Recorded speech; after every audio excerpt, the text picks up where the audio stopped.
In the fields of Luang Prabang sits Laos Buffalo Diary. I'm one of the co-founders, Susie, and there's two other co-founders, Rachel, who's the head chef, and my husband, Stephen. When we came here as tourists and we saw all the buffalo walking around, we just thought that we could order some of this beautiful curd, and that was when we first discovered that dairy generally was not part of the culture here. In Laos, buffaloes are generally sold for meat. However, Susie and her co-founders came up with an idea one day to milk buffaloes for dairy. From there, they decided to sell products such as cheese and ice cream, which are considered uncommon in Laos.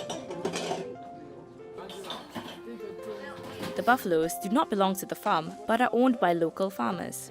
These farmers rent out the buffaloes to Laos Buffalo Diary, and this provides them with a stable income.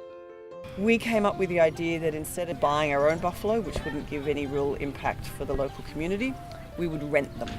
So that was the backstory of how we got to this spot. Buffaloes in general are not commonly known for their milk production, as they produce much less than cows. Therefore, Laos Buffalo Diary decided to crossbreed their buffaloes through artificial insemination. We will do AI, we'll also put them with the bulls, and then they'll get pregnant again, but this time it improves the genetics. But that buffalo goes back to the farmers, so that means the good genetics are also going back into the villages.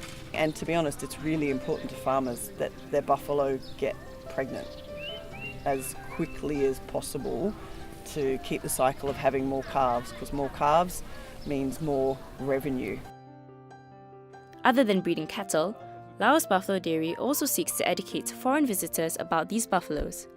They offer tours to milk the buffaloes and learn more about animal care.